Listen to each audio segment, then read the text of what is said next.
اگر آپ نے قربانی کا جانور ذبح کیا ہے، آپ کو رخصت ہے کہ وہ سارے کا سارا آپ کھا سکتے ہیں، لیکن اگر آپ جہاں اپنے جانور قربان کیا ہے وہاں اپنی خواہشات کی بھی قربانی دیں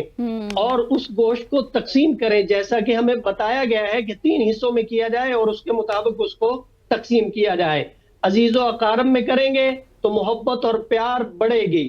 اور صلہ رحمی آئے گی۔ صلہ رحمی کے متعلق فرمایا کہ یہ اللہ کے عرش کا پایا اس نے پکڑا ہوا ہے، اور یہ دعا کرتی ہے کہ اللہ جو مجھے جوڑے تو اس کو جوڑ دے، اور جو مجھے توڑے تو اس کو توڑ دے۔ تو رشتہ داروں کو بھی مہیت دینا چاہیے گوشت، اور ساتھ میں فقراء، مساکین، اپنے محلے میں، اپنے پڑوس میں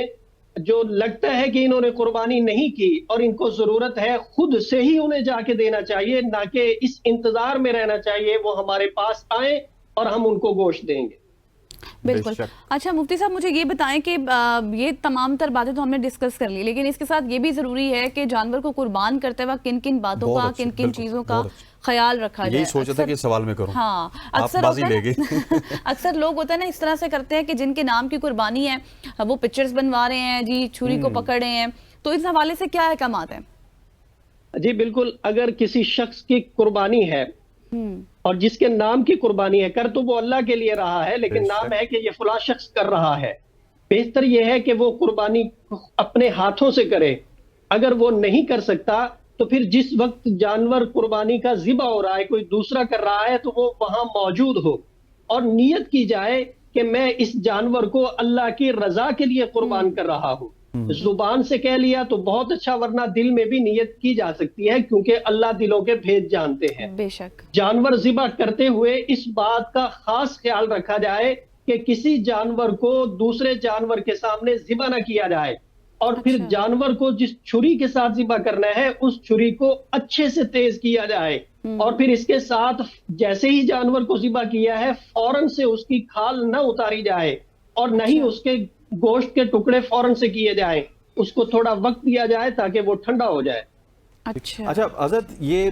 ویسے سوال میرا کچھ اور تھا، لیکن آپ نے جو بات کی نا کہ جانور کے سامنے جانور کو ذبح نہیں کرنا چاہیے، تو ہمارے یہاں ایک بہت بڑا کانسیپٹ ہے اجتماعی قربانی کا، اور اجتماعی قربانیوں میں 20-20، 25-25 جانور ہوتے ہیں اور اکثر اوقات وہ ایک دوسرے کو دیکھ رہے ہوتے ہیں ذبح ہوتے ہوئے۔ اس حوالے سے بھی مجھے بتائیے گا کہ اس حوالے سے کیا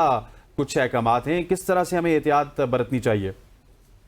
اس کے لیے کوئی مخصوص جگہ بنا لی جائے جانور کو ذبح کرنے کی۔ اگر 25-30 جانور ہیں تو یہ ضروری نہیں ہے کہ ان جانوروں کی موجودگی میں ہی اس جانور کو ذبح کیا جائے، اور پھر ایسا نہیں ہوتا کہ 25-30 جانور ایک ہی لمحے میں ذبح کر دیے جائیں، ایک ایک دو کر کے ذبح کیے جاتے ہیں، الگ لے جا کر ان کو ذبح کیا جائے، جانور کے سامنے جانور کو ذبح نہ کیا جائے۔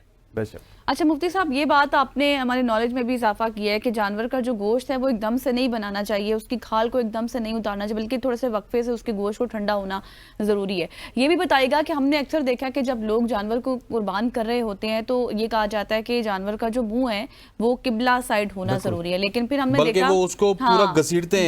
ہیں، اس کی دم سے کھینچ کر اس کو تکلیف دے کر، تو کیا یہ ضروری ہے کہ اگر جب جانور کو گرایا جائے پہلے اس رخ اسی طرف ہونا چاہیے، اگر رخ نہیں ہوتا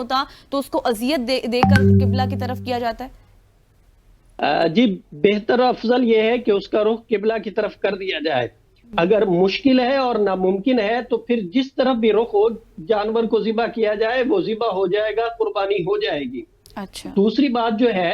کہ اس کے گوشت کو فوراً سے نہ کاٹا جائے، اس کی کھال کو فوراً سے نہ اتارا جائے، بلکہ جب جانور کو ذبح کیا جاتا ہے تو اس کے ہاتھ اور پاؤں باندھے ہوتے ہیں، ہاتھ تو نہیں ہوتے لیکن جو اس کے اگلے 2 پاؤں ہوتے ہیں ان کو بھی ہاتھ ہی شمار کیا جاتا ہے۔ تو جب یہ باندھے ہوتے ہیں ذبح کرتے وقت، تو جیسے ہی جانور ذبح ہو جائے تو ان کو کھول دینا چاہیے تاکہ جانور اپنے ہاتھ پاؤں مارے اچھے سے، اور اس کے وجود کے اندر جو خون ہے وہ زیادہ سے زیادہ نکل جائے، کیونکہ جانور کے وجود کے اندر گوشت رہ جائے تو وہ بیماریوں کا سبب بنتا ہے۔ دم مسفوح، جب ہم جانور کو ذبح کرتے ہیں تو وہ خون نکل جاتا ہے، اس سے گوشت اچھا ہو جاتا ہے، بہتر ہو جاتا ہے۔ تو جانور کو ہاتھ پاؤں مارنے چاہیے، اور جب وہ ٹھنڈا ہو جائے تو پھر اس کے بعد اس کی کھال اتارنی چاہیے۔ اچھا مفتی صاحب، آپ نے جو غزل کا سوال تھا اس کا بڑا پریسائزلی جواب دیا، میں تھوڑا سا مزید اس میں سمجھنا چاہتا ہوں اور اپنے ناظرین کے لیے آپ نے کہا کہ جو رخ ہے وہ قبلے کی طرف ہو تو یہ افضل ہے، اگر قبلے کی طرف نہیں ہے تو کوئی مسئلہ نہیں، آپ کر سکتے ہیں، مطلب اس میں فرضیت کا یا سنت کا کوئی کانسیپٹ نہیں ہے، یہ صرف افضلیت کا کانسیپٹ ہے۔ جی جی جی ایسے ہی ہے، مطلب کہ یہ افضل ہے، اس میں آپ کچھ بھی نہیں ہے، اگر کوئی آگے پیچھے ہو جائے تو بہتر آپ ہے، کی قربانی افضل ہو ہے، جائے گی۔ آداب میں سے ہے آپ اس کو قبلہ رخ منہ کر کے اس کو ذبح کریں۔ اگر قبلہ رخ کرنا مشکل ہے، ناممکن ہے، دشواری ہو رہی ہے، مشقت کا سامنا ہے، تو آپ اس کو ذبح کر سکتے ہیں، اس کا رخ کسی بھی طرف ہو، ٹھیک۔ کرنا تو اللہ کے نام پہ ہے نا، رخ جس طرف بھی ہو کوئی معنی نہیں۔ اچھا، آپ نے کیونکہ بہت سارے خیالات کی بات کی کہ ہمیں خیال رکھنا چاہیے غزل کے جانوروں کا خیال رکھنا چاہیے، حضرت ہم نے دیکھا ہے کہ بہت سارے لوگ جو کہ ہماری طرح کے لوگ ہوتے ہیں، روزمرہ کی زندگی میں کچھ اور کام کر رہے ہوتے ہیں، ہم بھی عید والے دن کسائی بننے کی پوری کوشش کرتے ہیں، اور بعض اوقات تو گردن میں بھی چھری پھیرتے ہیں کہ ہمارا کیونکہ حصہ ہے اس میں، ہمارا جانور ہے۔ ایک تو اس حوالے سے بتائیے گا کہ کیا ہم کر سکتے ہیں، ہم اگر اناڑی ہیں تو اس کی وہ جو جلد ہے، وہ کھال ہے، وہ اتارتے ہیں، اس کو بناتے ہیں، اگر وہ اس طرح سے ہم نہیں کر سکتے تو اس میں کوئی ممانعت ہے، یا جب ایک دفعہ اس کی روح نکل چکی تو اس کے بعد آپ سب کچھ کر سکتے ہیں؟ جی بہتر افضل یہ ہے کہ جس شخص کی قربانی ہے وہ اپنے ہاتھوں سے قربانی کرے۔ ایک مسلمان کو اس قابل ہونا چاہیے کہ وہ اپنی قربانی کر سکے، وہ اپنے والدین میں سے کوئی فوت ہو گئے ہیں تو ان کا جنازہ پڑھا سکے۔ اچھا، اتنی قابلیت ہونی چاہیے انسان کے اندر، تو قربانی خود کرنی چاہیے، یہ مشکل نہیں ہے، اللہ کا نام لینا ہے، بسم اللہ اللہ اکبر، اور زور سے چھری کو گردن کے اوپر پھیر دینا ہے۔ یہ ایسی ایک سادہ سی بات ہے، عام فہم بندہ بھی دوسرے کو سکھا اور سمجھا سکتا ہے۔ جب دنیاوی معاملوں میں ہم ہر چیز کو سیکھتے ہیں تو جانور ذبح کرنا بھی ہمیں سیکھنا چاہیے۔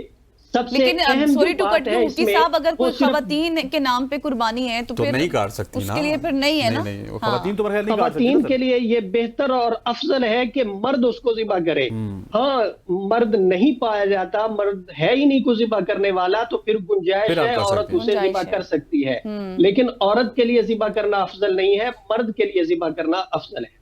صحیح، بہت شکریہ مفتی۔ میں عرض یہ کر رہا تھا جی جی کہ جانور کی گردن پہ چھری پھیرنا یہ اہم ہے، یہ ضروری ہے۔ اچھا، اس کے علاوہ جب اس کا خون نکل جائے گا، جانور کی جان نکل جائے گی، تو پھر اس کی کھال اتارنا، اس کے گوشت کے ٹکڑے کرنا، یہ کوئی بھی کر سکتا ہے۔